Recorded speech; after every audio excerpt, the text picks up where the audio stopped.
La dame d'en face. Marie-Louise Berthollet est satisfaite.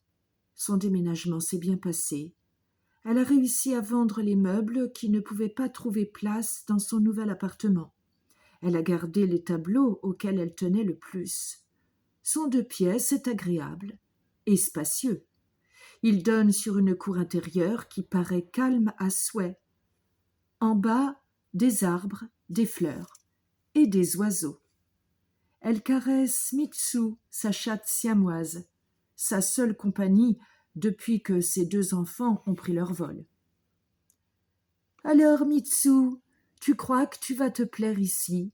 On sera bien toutes les 2. » De l'autre côté de la cour, des fenêtres anonymes, des rideaux. Au bout de quelques mois, Marie-Louise a repéré quelques visages pour la plupart féminins. Mais le bâtiment d'en face est trop loin pour que cela justifie des saluts, même muets. On frappe à la porte de l'appartement. « Oui, qui est là ? » ?»« C'est Madame Dubar, la concierge. » Marie-Louise ouvre sans méfiance. Or, une aventure étrange arrive chez elle en même temps que la concierge. « Voilà, excusez-moi de vous déranger, mais j'ai un message pour vous. »« Un message, et de qui donc ? » ?»« De la dame qui habite juste en face de chez vous, dans l'autre bâtiment. »« Ah bon, juste en face ? Je ne vois pas de qui il s'agit. » Marie-Louise va jusqu'à sa fenêtre et soulève le voilage. En face, il y a plusieurs fenêtres. La fenêtre juste au même étage, là où il y a un store vénitien. « Oui, Madame Berthollet, celle-là, où il y a un géranium. » « Il n'a pas bonne mine, ce géranium. » « Bon, eh bien, la dame qui habite là est en train de mourir. Elle voudrait vous voir. »« Pauvre femme !»« Me voir ? Et pourquoi donc ? Est-ce que je ne l'ai jamais vue ? Vous a-t-elle dit ce qu'elle me veut ? » ?»« Pas vraiment. Vous savez, je ne la connais pas trop. Mais avec sa concierge, nous nous relayons pour l'aider, lui faire ses courses, son ménage. Elle ne va pas bien du tout. »« Bon, si elle veut me voir, j'irai. Ça ne m'enchante pas spécialement, mais si vous pensez que ça peut l'aider en quelque chose, à votre avis, vers quelle heure puis-je y aller ? » ?»« Je viendrai vous chercher à 5h30 et je vous accompagnerai. Elle se nomme Mademoiselle Suba. » Le soir même, Marie-Louise Berthollet pénètre sur les pas de la concierge chez la pauvre Mademoiselle Suba. Celle-ci est étendue sur son lit, toute vêtue de noir, ce qui accentue la pâleur de son visage. Ses cheveux, qui furent sans doute très bruns, sont gris, et ses yeux entourés de grands cernes. « Je vous remercie d'être venu me voir. Je tenais absolument à vous dire combien je regrette. »« Vous regrettez, et que regrettez-vous ? » ?»« Je regrette tout le mal que je vous ai fait. »« Vous m'avez fait du mal, vous, et pourquoi, et quand ? » La dame en noir pousse un grand soupir, mais ne répond pas. Marie-Louise insiste. « Excusez-moi, mais quel mal m'avez-vous fait ? Je ne me suis aperçue de rien. » L'autre se décide à parler. « Tout d'abord, il faut que vous sachiez que j'habitais l'appartement que vous occupez aujourd'hui. J'ai dû le quitter à cause de vous. »« Vous êtes certaine de ce que vous dites ? Quand l'agence m'a proposé cet appartement, ils m'ont bien dit qu'il était entièrement libre depuis au moins 3 mois. La preuve, c'est qu'il avait été refait à neuf. » Marie-Louise n'en saura pas plus aujourd'hui. De toute évidence, la dame en noir est épuisée. La concierge intervient. « Ne vous fatiguez pas, nous allons vous laisser. Je reviendrai dans une demi-heure et je vous apporterai un bon bouillon et un petit pâté. » En revenant vers l'autre bâtiment, elle précise. « Cette histoire d'appartement est complètement fausse. Elle a été expulsée parce qu'elle ne payait pas le loyer depuis des mois. Rien à voir avec vous. Mais vous savez, cette demoiselle Suba, c'est un drôle de personnage. » À la visite suivante, Mademoiselle Suba dit à Marie-Louise : « Moi aussi je suis voyante, je tire les cartes. Vous m'avez volé mes clientes, alors je vous ai maudite, et j'ai maudit vos enfants. » Marie-Louise, qui en effet tire les cartes à ses moments perdus, se raidit. « Vous avez maudit mes enfants, mais de quel droit? Que vous ont-ils fait? D'ailleurs, ils ne sont venus me voir que 2 fois depuis que j'habite ici. Ils m'ont jeté des sorts. » « Vous êtes folle alliée. Mes enfants, vous jetez des sorts. Qu'est-ce que c'est que cette histoire ?» La dame en noir précise. « Rassurez-vous, je n'ai pas réussi à les atteindre. Pourtant, j'ai fait tout ce que j'ai pu. Je suis venue chez vous. Vous ne vous souvenez pas ?» Marie-Louise, encore rouge de colère, éclate.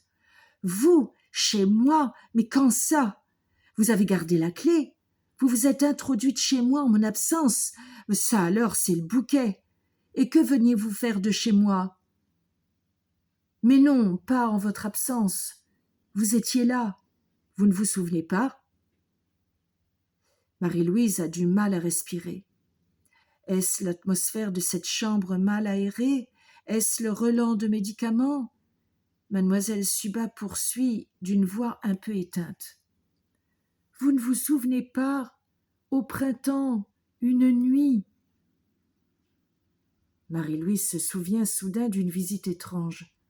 « Au printemps, ne me dites pas. La chatte, c'était vous ?» En posant cette question, Madame Berthollet se remémore en effet un incident étrange. Au mois de mars, elle était seule chez elle en compagnie de Mitsu, la chatte siamoise. Soudain, Mitsu s'était dressée sur ses 4 pattes, le poil hérissé et feulant comme une diablesse. Puis elle avait sauté sur le lit et s'était cachée derrière sa maîtresse. Elle ne se comporte jamais ainsi, même pas devant un chien, aussi gros soit-il, sauf si elle voit une autre chatte. La jalousie sans doute. Mais là, il n'y avait pas de chatte visible. Étrange. Le lendemain matin, Marie-Louise avait même raconté cet incident à la concierge. « Vous vous rendez compte? Mes fenêtres étaient fermées. Et pourtant Mitsu voyait une chatte. Elle était terrifiée. Je suis au 4e étage. Comment un animal pourrait-il arriver chez moi, ne serait-ce que sur le rebord de ma fenêtre? J'ai ouvert tous mes placards pour voir si une chatte n'était pas cachée à l'intérieur. » Le plus bizarre, c'est que l'incident s'était reproduit 3 soirs de suite à la même heure, avec Mitsu toujours aussi furieuse et terrifiée devant une chatte, fantôme. Marie-Louise avait fini par brûler de l'encens dans son 2 pièces et l'étrange visite avait cessé. Aujourd'hui, Marie-Louise a un petit frisson rétrospectif en y repensant. « Répondez-moi, la chatte, c'était vous ?» Marie-Louise a entendu parler de ces légendes de femmes qui se transforment en chatte, en louve, en chauve-souris. Mais quand même, nous sommes au XXe siècle. 2 jours plus tard, la concierge, Madame Dubar, vient frapper chez Marie-Louise. « Vous savez, la dame d'en face, Mademoiselle Suba, elle est morte hier. »« Ah, c'est bien triste. Mais je ne peux pas dire que je la regretterai. » Le lendemain, nouvelle visite inattendue. Cette fois-ci, c'est une inconnue qui est sur le palier. Immédiatement, Marie-Louise lui trouve une ressemblance avec la voisine d'en face. En effet, elle se présente. « Je suis la sœur de mademoiselle Suba, qui vient de mourir.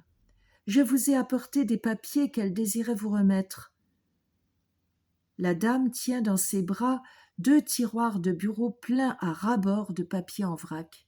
« Entrez donc, je vous en prie. Votre sœur désirait me donner des papiers lui appartenant. À quel titre? Elle désirait vous voir dépositaire d'un héritage, d'une tradition. » La sœur de mademoiselle Suba prend place et devant une tasse de thé raconte une histoire troublante. Nous étions 3 sœurs, Amélie, l'aînée, moi, Suzanne, et la cadette, Aurélie, que vous connaissez, bien plus jeune que nous. Suzanne et moi-même, nous étions déjà de bonnes élèves, studieuses et ne posant aucun problème, alors qu'Aurélie en était encore à l'âge du b.a.-ba. Nos parents étaient d'honnêtes bourgeois. Nous avions très peu de contact avec notre grand-mère maternelle, une femme plutôt étrange, qui vivait seule à Poitiers. Un jour, elle arrive chez nous, sans se faire annoncer. Mes parents n'appréciaient guère les visites impromptues, mais nous avions un grand appartement boulevard Suchet, et donc l'espace suffisant pour la recevoir quelques jours. Un soir, après dîner, notre grand-mère déclare à mes parents: « Je suis venue pour emmener Aurélie. Je l'ai choisie. C'est à elle que je dois transmettre l'héritage. » L'héritage. L'héritage spirituel dont je suis détentrice. Elle a emmené Aurélie, et celle-ci est sortie de notre vie. Je n'ai renoué de contact avec elle qu'il y a quelques mois à peine. Elle vivait déjà en face.